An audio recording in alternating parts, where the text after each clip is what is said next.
Welcome into the Atlanta Football Party. Coming up on today's show, what Falcons player is having daddy issues?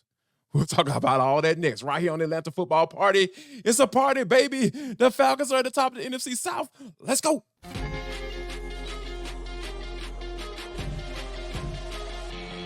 This is Locked On Sports Atlanta, and it's time for the Atlanta Football Party, only on Locked On Podcast Network. Your team every day. Oh yeah, people, the party is actually back. So finally, after a 3-game skid and after a bye week, we can say welcome to the football party. The Atlanta Football Party, your home for the best Falcons football talk. It's local insight you can't get anywhere else but right here on Locked On. I'm your host, Tenitra Batiste. Alongside me are Jarvis Davis, Aaron Freeman, and Tori McElhaney. This episode is brought to you by LinkedIn Jobs. LinkedIn Jobs helps you find qualified candidates you want to talk to faster. Post your job free at linkedin.com/LockedOnNFL. That's linkedin.com/LockedOnNFL to post your job for free. Terms and conditions apply. The Atlanta Football Party is part of the Locked On Podcast Network, your team every day. Guys, they're back, and the party's back too. Free JD Tori, this was long overdue. Like I mentioned, after a 3-game skid, the Falcons got back in the win column Sunday. We'll, of course, deep dive on the 24-15 win over the Saints and under further review and look ahead and around the Metro. But first, let's talk top 3 with JD, Free, and Tori. Now, guys, it's been a minute since we've been able to party, but we're able to today. And Jarvis said he wants to party again because Caleb McGarry has daddy issues. Do tell. Yes. So, ever since Caleb McGarry has come into the National Football League, Cameron Jordan has adopted him as his son. Like Cam liked to pass out a lot of love, and he has passed out a lot of love to Caleb McGarry over the years. And for those who don't know what I'm talking about and thinking that, this is some type of brotherly love, I'm talking about on the football field and Cameron Jordan taking advantage of Caleb McGarry when in passing situations and getting a lot of sacks. And Matt Ryan is very happy that he's no longer has to him anymore. Have to worry about him anymore. So I think that this game kind of speaks to the maturation of this offensive line as a whole. Not only Caleb McGarry, but just the way he was just coming off the football and driving guys 6 to 7 yards off the ball. That means a lot in the NFL because most guys, are really good football players. Obviously there's levels to it when you get into the National Football League, but to move a guy against his will like that, at times during the game, especially to start off, it just kind of gave you a peek into, okay, like this is the type of play that we expected from this offensive line from jump. Now, however they're able to tap into it, they need to continue to do that. And for those reasons, I feel like, Caleb McGarry is estranged from his daddy. And, as well he should be at this point in his career. And, most of the time you love it when family is not estranged, when everything is going hunky-dory. But in this case, I'm going to have to give you a thumbs up on that one, Jarvis, because this is the one time where it is okay if son has fallen out with father. Now, Free, you said that for you, the reason you want to party again is because the whole is finally looking like it's greater than the sum of its parts. And that goes back to something we talked about last week. Yeah, we talked about last week where this team will take a step forward and then take 2 steps back. It always seemed like, and it was like, okay, one of these games, all of these elements of this team are going to put it together and they're going to play a good football game. And even though this wasn't the best football game the Falcons have played all year long, it has been considerably better than what we have seen over the last month. And that gives you the type of confidence that you want to have coming out of the bye week, that for this team to be able to put together and string together a stretch of very winnable games and actually play good football, so that hopefully, again, I don't want to put the cart before the horse. I don't want to count my chickens before they hatch, whatever you want to use. But hopefully we might be saying in 6 weeks from now, hey, this team played their best football on their way to the postseason, which is exactly what you want. And you saw that on Sunday. You saw the run game have probably its best game of the year. You saw the defense, and we'll talk probably more about this, sort of locking down the Saints in those critical situations in the red zone. They did a lot of bending, but they did almost no breaking. Turnovers were critical. And you also saw their quarterback, although he had a couple of turnovers, but you saw Desmond Ridder, I think, making strides and making plays with not only his legs, but also his arm. And so it feels like this is the version of the Falcons team that we have been pining for all year long. And it doesn't get any better than seeing that version of the team coming out of the bye week, and especially against the New Orleans Saints. Yeah, and Tori, when you look at the rest of this division, and again, not that we're using them as a calibration, but hey, the goal is to win the division. So that's why I'm talking about it. When you look at the fallout that continues to happen with Carolina, we just heard this morning that Frank Reich has been relieved of his duties, 1-10 on the season, just a little over a year to the day when he was relieved of his last head coaching duties. So it's still a clusterfuffle in Carolina. The Saints don't really know their head from their tail, so it appeared yesterday. And, well, we know what's going on with the Bucs as well. They have issues under center. Now's probably the time where you want this team, Tori, to finally find its mojo and start trending up. And they look like they did because really they kept their foot on the gas pretty much for an entire 60. Yeah, and you bring up such a good point about, finding their mojo. And to me, it was really intriguing because I know some people don't believe in a word called momentum. I know that's sometimes a big thing where people are like, oh, momentum is just in our head. It doesn't exist. I'm a firm believer in momentum. And for the first part of this entire season, I feel like there were so many instances where the Falcons found momentum, but weren't able to capitalize on that momentum and weren't able to hold on to it until the end of the game. And I felt like maybe for the first time all season, I did feel like the Falcons found and held on to momentum when they were playing the Saints. And I go specifically to one moment, one series of events that does show a specific growth. And it was, Jessie Bates, phenomenal yesterday. I think we can all agree on that. Did some really, really good things outside of just the 2 turnovers.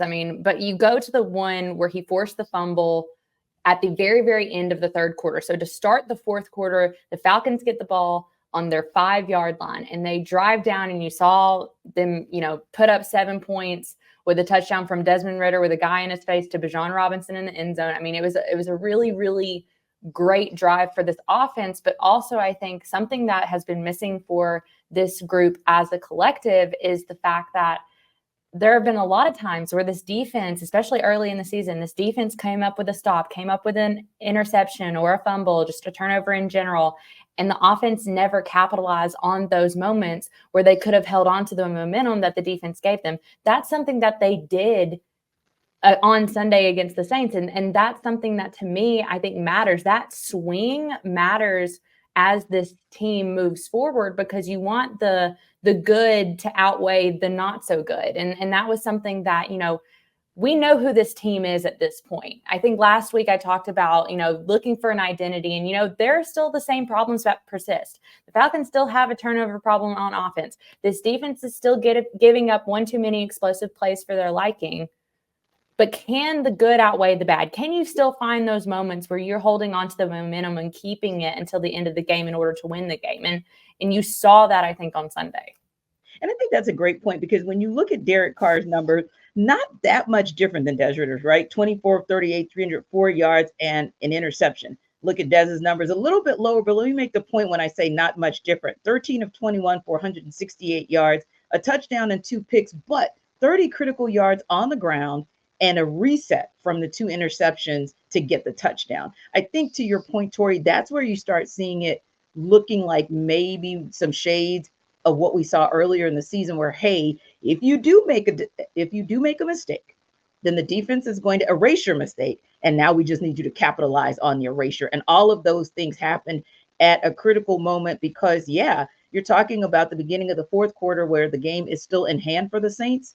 And literally a methodical 95-yard drive. I think Des Ridder was 4 of 4 on that drive. Those are the kinds of things that are important because it's also mental. We talk about the physical aspect of this game, but you're coming back after the bye. Your coach is basically saying, hey, I'm putting the offense back in your hands. And you're saying, hey, I'm going to take the reins and I'm going to run with that. And also, you're going back to being the Ritter that plays carefree ball and understands, hey, if I make a mistake, I got to shake it off because I've got to do my part to get this team back to a win. And then looking at all the other parts, Tori, and I know we're going to talk about it in the deep dive under further review, but looking at critical moments where the rock was handed to the right player at the right time. Drake London getting the ball when Drake London was supposed to get a ball, when you expected him to get the ball. Kyle Pitts getting the ball and doing something with it when it was important. And Tyler Allgeier saying, hey, whole building pretty much knows we're going to run the ball, but watch me stuff it absolutely down your throats and dare you to do something different. And that is what this team has been,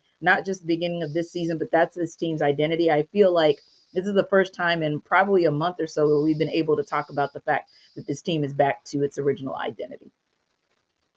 Yeah, So I think that's one of the things that's really cool about watching it. Like, I think you bring up a great point. Like, towards the end of the game, and I was even, I think Steve Weiss of the NFL Network, he had talked about how, how they were able to run the football. He had tweeted it out, and I was like, I responded. I was like, yeah, it's almost as if they have an offensive lineman as a head coach and then a play caller, right? So it's just cool to see at the end of game them closing out the game the way they did. And Arthur Smith talked about it as such in the post-game presser. Like, that's how you close out a game. Like, when everybody knows that you're actually going to run the football, you're trying to run out the clock, and there's nothing that they can do about it. And that's like to see the offensive linemen in their element, because, hey, they would much rather go forward than having to actually backpedal and try to block guys going full speed running at them. So to see them in that element, to see the identity of the coach, play out on the field, I think it was just a really cool sight to see. And then shout out to the Falcons for being able to do that, because we know these last 3 games have been very bad, and it hasn't been a party. So for them to be able to go out there and accomplish that on a Sunday coming off a bye, that lets you know that, hey, this coaching staff got to get some credit as far as to what they're able to do. Yes. And in the Petty Files report, lest we forget the efforts of one Caden Ellis and David Onyemata, and also the former Saints coach Ryan Nielsen for sticking it to their old team. And we're going to talk a little bit more about their efforts on the other side in the deep dive under further review. But before we go into our deep dive, I want to tell you guys a little bit about LinkedIn and BetterHelp.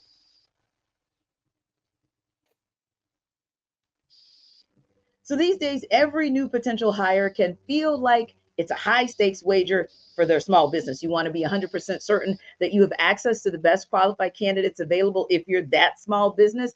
That's why you have to check out LinkedIn Jobs. LinkedIn Jobs helps you find the right people for your team faster and for free. Add your job in the purple hashtag hiring frame to your LinkedIn profile to spread the word that you are hiring. Simple tools like screening questions make it easy to focus on candidates with just the right skills and experience, so you can quickly prioritize who you'd like to interview and hire. It's why small businesses rate LinkedIn Jobs #1 in delivering quality hires versus leading competitors. So LinkedIn Jobs, again, helps you find the qualified candidates you want to talk to faster. Post your job for free at linkedin.com/lockedonnfl. That's linkedin.com/lockedonnfl to post your job for free. Terms and conditions apply. Now I want to tell you guys a little bit about BetterHelp. When you think about where we are as far as the holiday season, it's not the easiest for everybody, right? And it doesn't have to be, because you don't have to walk that walk alone. If you are feeling a little bit like you have the seasonal blues or kind of struggling to get through the holidays, BetterHelp is for you. It's natural that you might feel that way, sad or anxious, but if you can add this to your life to counteract some of those feelings, this therapy can really be a bright spot for you amid all the stress and change. It's something to look forward to, make you feel grounded, and give you some critical tools to help you manage everything. So if you've benefited from therapy or coaching, like I know I have, feel free to share your experience with us, because we want to share our experience with you of how tools like what BetterHelp offers can help you to get to where you want to be. So again, find your bright spot this season with BetterHelp. Visit betterhelp.com/lockedonnNBA today to get 10% off your first month. That's BetterHelp, HELP.com/lockedonnNBA. If you're thinking of starting therapy, give BetterHelp a try.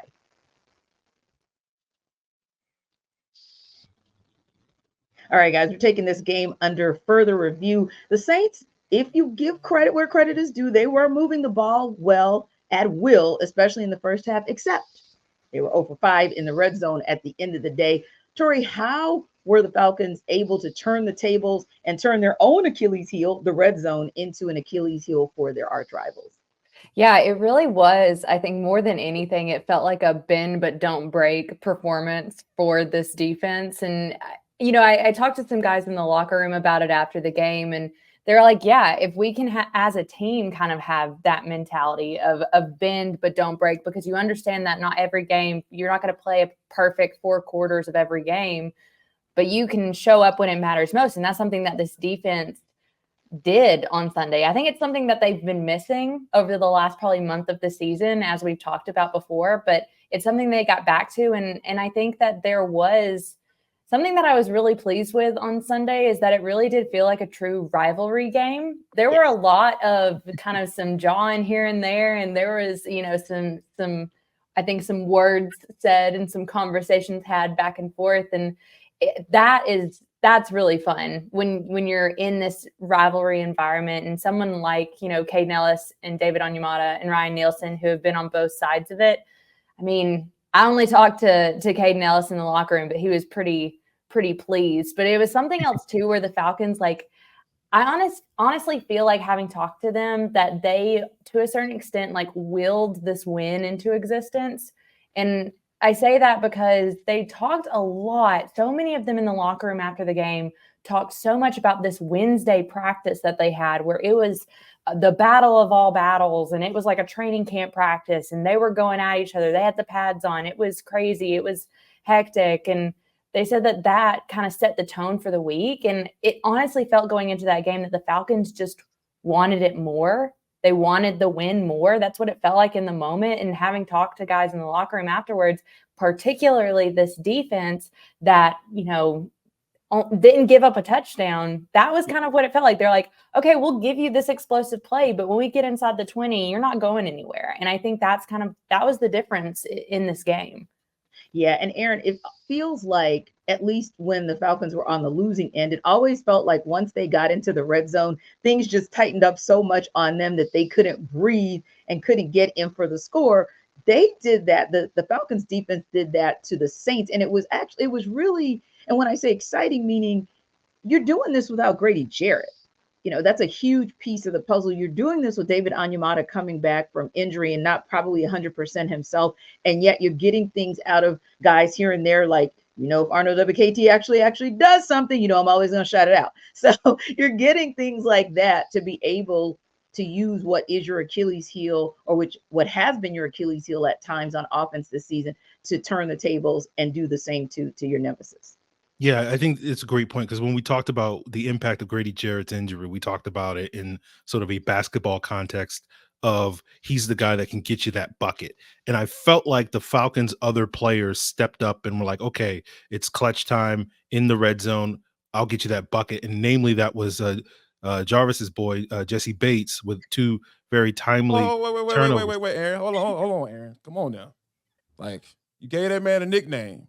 I need you to continue to ride with that, because I don't want you to take that back. Like, so what do you now call him?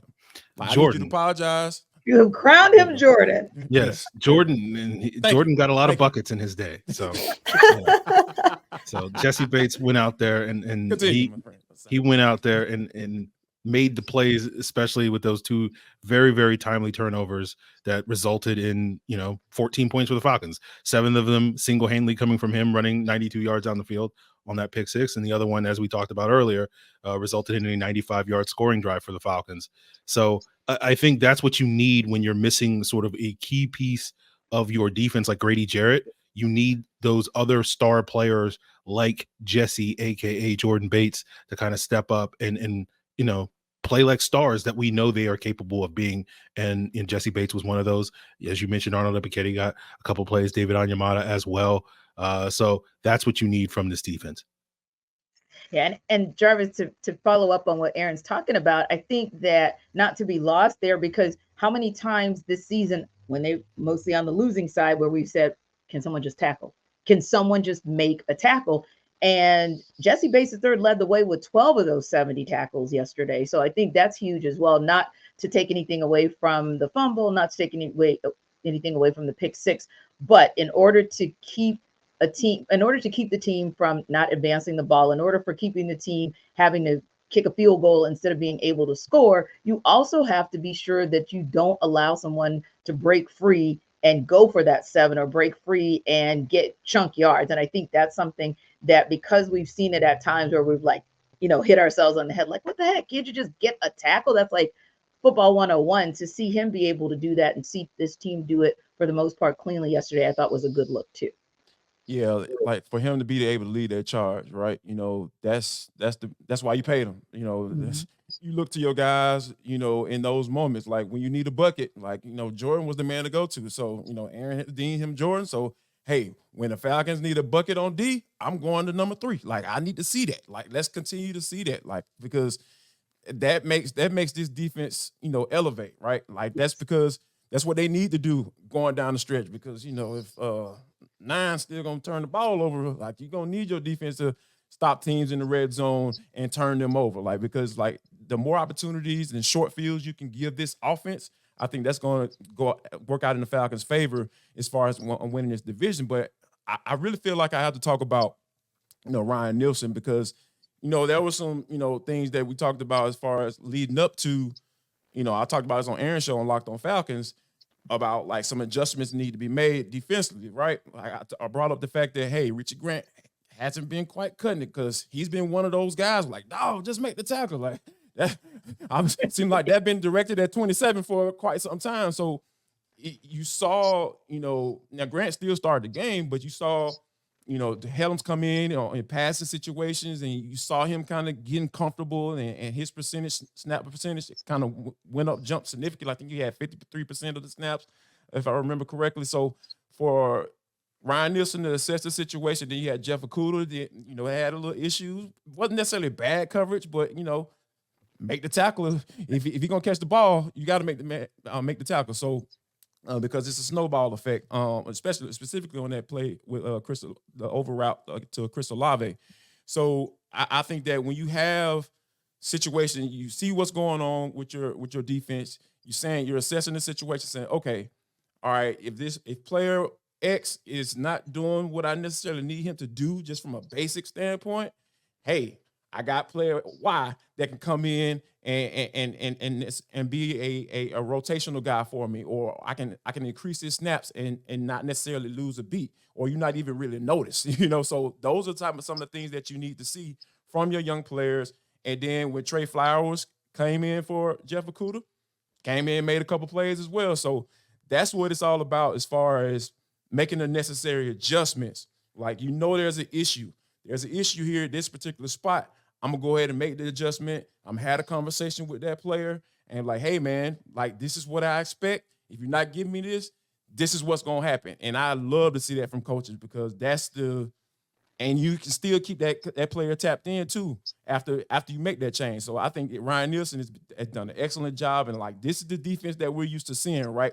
The last 3 games has been a little weird, but like early on, this is like, Jordan, I can give him the Carolina win, and I can give him the win against the New Orleans Saints, which is a heated rival, and the Falcons are sitting at the top of the NFC South because of it. Yeah. And Tori, you can't give credit to Ryan Nielsen without giving credit to Arthur Smith. He's been much maligned over probably more than the month, honestly. Take it beyond the 3-game losing skid. Arthur Smith called a nice game yesterday, no? Yeah, no, he did. And I think a lot of it has to do with the fact that the Falcons were having as significant a push up front as they've had all year. And I know we talked about this run game, but the fact that you look at Bijan Robinson's usage, Tyler Allgeier, and Cordarrelle Patterson, I thought this was the first time that I really felt like this looked how I thought it was going to look. Like, if we're talking about this team back in August, or even, well before then, when the Falcons draft Bijan Robinson, this game on Sunday was what I thought it would look like sooner than here we are in week 12. Right. And I understand there are things that, circumstances dictate things. CP was not healthy for the first part of this year. Bijan Robinson had the illness down in Tampa Bay. So yeah, there are things that switch things up and you have to change. But I thought all three of those guys were doing what they were brought in to do. Tyler Allgeier running over people. Cordarrelle Patterson running like a man with his hair on fire. I mean, he was angry running. He was it was peak Cordarrelle Patterson. I love to see it. And then, of course, Bijan Robinson having 123 all-purpose yards. I mean, leading the way with 91 rushing yards. This was what I wanted to see from this rushing attack from the jump. And a lot of it goes to the challenge of this offensive line to be better, to block downfield better for these backs. So all in all, I think that, and it does, it goes back to Arthur Smith in this too. And I think it was one of those things that everything was finally working the way that I thought it was going to be working for this run team, especially. Yeah, I would have to agree as well. It's like, whoa, the three-headed monster. We've been kind of looking for this guy. That three-headed monster. And it almost was a four-headed monster at times because Desmond Ridder picked his places and his spaces where he knew he had to run the ball to extend plays or extend the drive, and he did that. So it's almost like we got a sneak peek at a four-headed monster, and it was a really good look because everybody was making good decisions. I'm taking, the two picks aside, but I'm talking about just from the perspective of when to run, how to run, gaps being open, etc. That was a really good look, like you said, for the running back core, but also line that blocked for that core. So listen, we're going to go around the Metro in a minute, but first, Jarvis is here to tell you guys about Prize Picks and Subtext. Folks, Jarvis Davis here for Prize Picks. Listen up, guys. This episode of the ATL Football Party is brought to you by Prize Picks. Yes, guys, Locked On NFL for a first deposit match up to $100. PrizePicks.com/LockedOnNFL. That is the deal because Prize Picks is the largest daily fantasy sports platform in North America. Yes, we are the easiest and most exciting way to play daily fantasy sports. It's just you against the numbers. None of that sharks and playing against thousands of people. It's just all you gotta do is pick more or less on a player stat projection and watch the winnings roll in. Guys, Prize Picks has a really, really cool offer. It's called the reboot policy. So that means that your entries stay in play even if one of your players gets injured. For football and basketball games, if you have a player who exits the game in the first half and does not return in the second, that player is rebooted. Prize Picks is the only daily fantasy sports platform with an injury insurance policy. So that is the coolest thing that you could probably do. So make sure all you got to do is let them know they have quick withdrawals, easy gameplay, and enormous selection of players and stat types are what make Prize Picks the #1 daily fantasy sports platform. Now, all you got to do, guys, for all you new customers, go to prizepicks.com/LockedOnNFL, prizepicks.com/LockedOnNFL, and use code LockedOnNFL for a first deposit match up to $100. You heard that correctly. A first deposit match up to $100. Use code LockedOnNFL. It is highly encouraged, guys, to voice the following line. And then I have to say it, guys, because Prize Picks is daily fantasy sports made easy. All right, guys, let me tell you a little about the offer that we got going on, guys. This is the Locked On Sports Atlanta Insider. You can become an insider. What is that, Jarvis? All you got to do is go to joinsubtext.com/LockedOnSportsAtlanta. Joinsubtext.com/LockedOnSportsAtlanta, and you become a Locked On Sports Atlanta insider, where you're going to get daily fantasy news, injury updates, breaking news, all 22 review right there to your phone. I'm telling you, it gets sent right to your phone. All you got to go is joinsubtext.com/LockedOnSportsAtlanta, and you can try it out for 2 weeks. And if you don't like it, you can leave. And if you don't, all you got to do is say, hey, I want to be a Locked On Sports Atlanta insider today.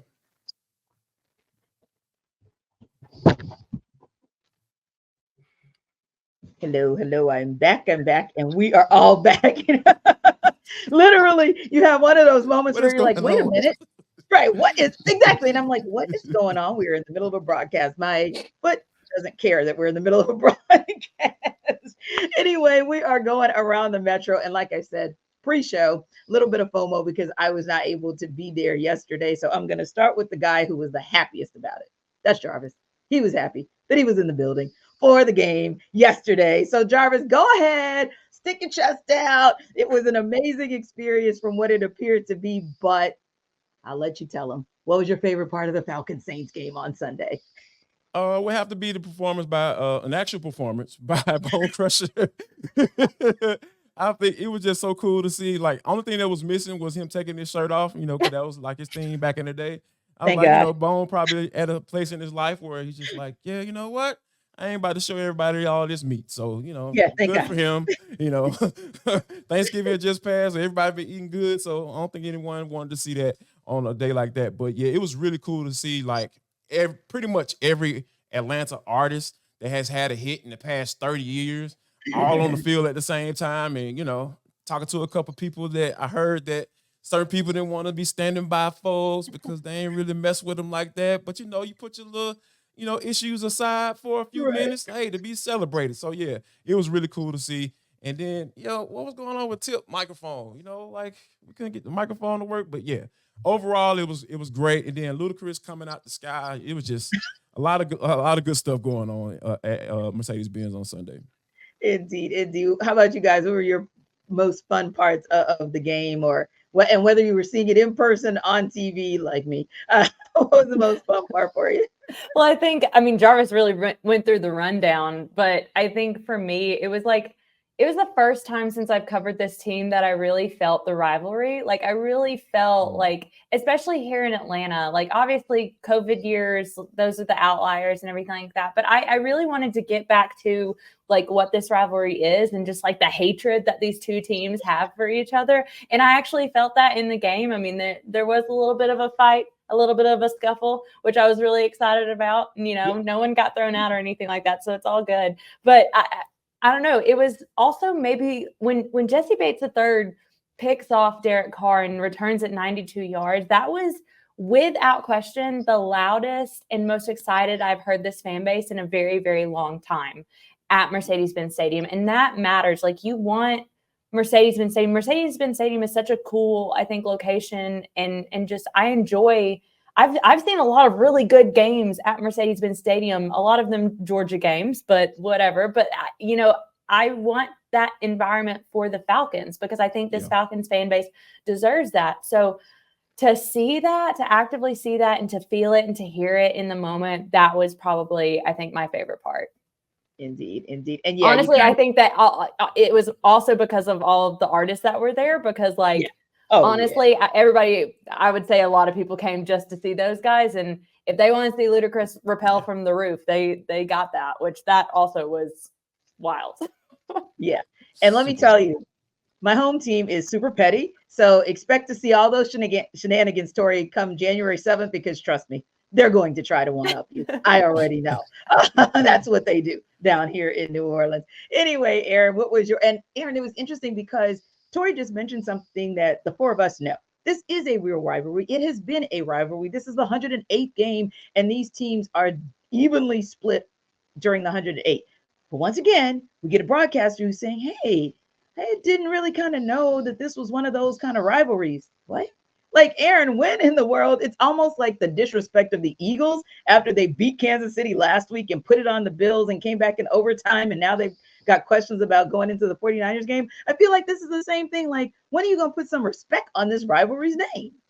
Well, in defense of all these broadcasters and national folks that, like, I think it was a low-level rivalry nationally just because the Saints and Falcons. And of course I'm being facetious. We know who these franchises were before 10 or 15 years ago, and that makes for. It was like 30 years of these two teams fighting it over for last place in the West, right? And so that's what makes the rivalry so strong, because it was just like, okay, these are the only games we're going to win all year long, so we need to definitely win against each other. But I think this rivalry. This is why this win feels so sweet. Like, you can overlook all the negatives and all the question marks because it's like you beat the Saints. Like, it doesn't matter how you beat them. The fact that you beat the Saints, and the fact that you go listen to Ross Jackson on Locked On Saints, they're talking about the season being over. Like, you potentially ended their season with this type of win, and that's the type of thing that you want from this rivalry. But my favorite part of this game, I wasn't there, so I'm watching this game and I'm like, this is really working for an agenda that I've been pushing on Locked On Falcons for 2 months, which is like the Falcons miss Parker Hesse, and then they activate Parker Hesse. God. I knew it. And I then knew the it. Falcons run for 228 yards rushing and have like the best rushing game of the season. And I'm just like, well, my agenda, my narrative that I've been pushing for 2 months is thriving right now. So Yes. it's especially you beat the Saints and the Parker Hesse agenda is thriving. So it's a great day. It's a great Monday for me. The Hesse hive is alive and well. We love to see it. Is. Parker It's Hess buzzing has returned. all I over the repeat, place. Parker Hess has returned. If you listen to the national broadcasters, Hess has returned.